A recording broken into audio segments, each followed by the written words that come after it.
जय माता दी भक्तों। यदि आप वैष्णो देवी जाने के बारे में सोच रहे हैं या वैष्णो देवी आप दर्शन कर भी चुके हैं तो भी ये वीडियो आपके लिए है, क्योंकि इसमें मैंने दर्शनी गेट से लेकर के भैरव बाबा मंदिर तक के सारे मुख्य पड़ावों के बारे में बताया है। और साथ ही इनमें वो दुर्लभ दृश्य मैंने जोड़े हैं जिन्हें देखकर आपकी वैष्णो देवी की यात्रा एक बार फिर से ताज़ा हो जाएगी। और यदि आप पहली बार आ रहे हैं तो यात्रा आपके लिए बहुत आसान हो जाएगी। इसमें मैंने माता की पिंडियों के दुर्लभ दर्शन, आरती के दृश्य और साथ ही भैरवनाथ मंदिर में बाबा भैरव जी और बजरंग बली के सुंदर मूर्तियों की झलक भी मैंने दिखाई है। तो इस वीडियो को पूरा अंत तक ज़रूर देखें ताकि घर बैठे ही आपको माता वैष्णो देवी की संपूर्ण यात्रा का फल प्राप्त हो सके और वो आनंद प्राप्त हो सके जो यात्रा के दौरान होता है। तो चलिए वीडियो को शुरू करते हैं। जय माता दी।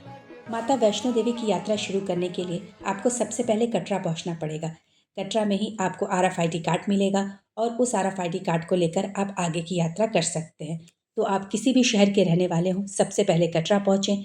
चाहिए तो वहाँ पे एक दिन आराम करें और अगले दिन सुबह सुबह चढ़ाई करें, नहीं तो बहुत सारे लोग रात की ही चढ़ाई करते हैं। अब कटरा से आप सबसे पहले दर्शनी गेट पहुँचेंगे। यात्रा आपकी दर्शनी गेट से प्रारंभ होगी, क्योंकि यहीं पे आपके RFID कार्ड की चेकिंग होगी और आपके सारे सामानों की। और यही सबसे पहला यात्रा का चेक पोस्ट पड़ता है।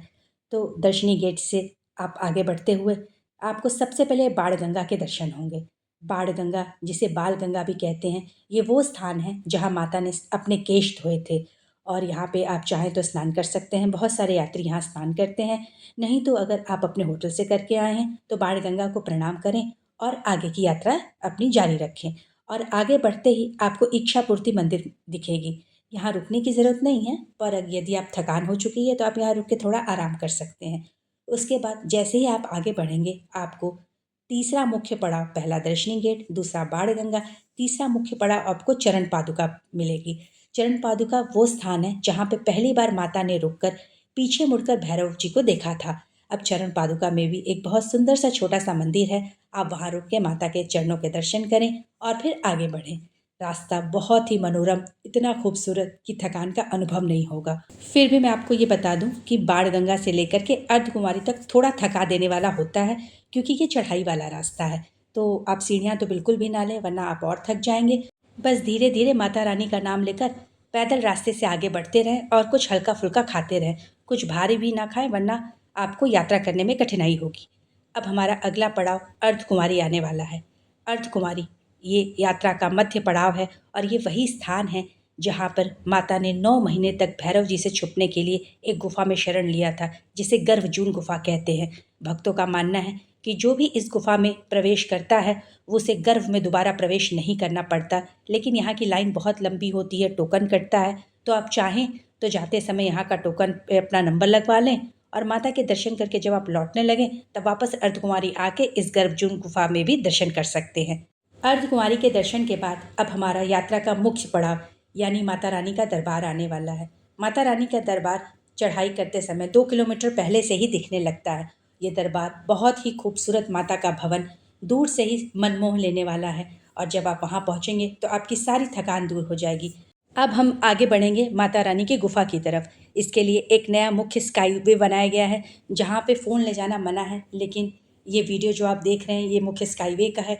इससे होते हुए आप माता रानी के मुख्य द्वार तक पहुँचेंगे, माता रानी की गुफा तक पहुँचेंगे। सबसे पहले आपको प्राचीन द्वार के दर्शन होंगे, लेकिन भक्तों की भीड़ अधिक होने की वजह से प्राचीन द्वार से प्रवेश बहुत कम ही समय में मिलता है। ज़्यादातर जो 2 अन्य वैकल्पिक द्वार बनाए गए हैं उससे भक्त माता रानी के पिंडों के दर्शन करने उनके गुफा में प्रवेश करते हैं। लेकिन अगर प्राचीन द्वार की बात करें तो इसकी मान्यता बहुत है, क्योंकि इसके मुख्य द्वार पर ही सूर्य और चंद्रदेव विराजते हैं और द्वार के बाहर ही विघ्नहर्ता गणेश जी हैं। और द्वार में जैसे ही माँ की गुफा के लिए आप प्रवेश करेंगे द्वार से अंदर, वहाँ पे भैरव बाबा का धड़ है, सिर भैरव घाटी में और धड़ माँ की गुफा के द्वार पर है। और अंदर बढ़ते ही आपको शंख चक्र जैसे कई प्राकृतिक आकृतियाँ दिखाई देंगी जो कि स्वतः ही इस गुफा में अंकित हैं, चित्रित हैं। और आगे बढ़ने पे आपको माता रानी के खूबसूरत 3 पिंडियों के दर्शन होंगे, जिसमें पहली माँ महासरस्वती, मध्य में माँ महालक्ष्मी और दाएं माँ महाकाली हैं। जो कि माँ सरस्वती सफ़ेद रंग की, माँ लक्ष्मी लाल रंग की और माँ महाकाली काले रंग की हैं, क्योंकि वहाँ पे पहुँच के बहुत कम समय मिलता है माता रानी को निहारने के लिए। तो इसीलिए आप ये पहले से ध्यान में रखें कि माँ के तीनों पिंडियों के रंग भी अलग अलग हैं। साथ में माँ के बगल से ही लगा हुआ अखंड ज्योत जो कि हर समय जलता रहता है, और माँ के छत्र के ऊपर स्वतः निर्मित एक श्री यंत्र है। और माँ का छत्र जो है उसे कहते हैं इंद्रदेव ने माँ को भेंट के स्वरूप दिया था, और अखंड ज्योत माँ की शक्ति, उनकी भक्ति का प्रतीक है। वहीं जब गुफा में आप प्रवेश करेंगे तो आपको एक प्राकृतिक जलधारा की आवाज़ आएगी, जो कि चरण गंगा की है, जो कि माता के चरणों की परिक्रमा करते हुए वापस बाहर निकलती हैं और अपने भक्तों के जीवन के समस्त पापों को नष्ट करने के लिए चरणामृत के समान बन जाती हैं। अब माता रानी के इन दुर्लभ स्वरूप को देखने के बाद आपका मन पूरी तरीके से तृप्त हो जाएगा। लेकिन दर्शन अभी भी बाकी है, यात्रा अभी भी पूरी नहीं हुई है, क्योंकि माता रानी के दर्शन के बाद जब तक भैरव बाबा के दर्शन ना करें, यात्रा पूरी नहीं होती, दर्शन पूरा नहीं होता। तो यहाँ से हम भैरव घाटी की तरफ भैरव बाबा के दर्शन के लिए चलेंगे। और ये भैरव जी का खूबसूरत मंदिर, जहाँ पे भैरव जी और बजरंग बली दोनों विराजते हैं। कहते हैं माता रानी की द्वार की रक्षा आज भी भैरवनाथ और बजरंगबली मिलकर कर रहे हैं, और यही भैरव बाबा के मंदिर में आपको देखने को भी मिलेगा। यहाँ के दर्शन के बाद आपकी यात्रा पूरी हो जाएगी, आपको माता रानी के दर्शन का संपूर्ण फल प्राप्त होगा। माता रानी के दरबार में मांगी गई कोई भी मुराद, कोई भी इच्छा अधूरी नहीं रहती। माता सब जानती हैं कि उनके बच्चों को क्या चाहिए और क्या नहीं। इसी के साथ माता रानी का जयकारा करते हुए सबकी यात्रा मंगलमय हो। जो यहाँ आना चाहते हैं उनकी माता रानी इच्छा पूरी करें, अपने धाम बुलाएं। और जो यहाँ आ चुके हैं इस वीडियो का आनंद लें, माता रानी की यात्रा का आनंद लें। इसी के साथ माता रानी को फिर से एक बार नमन करते हुए जय माता दी। धन्यवाद।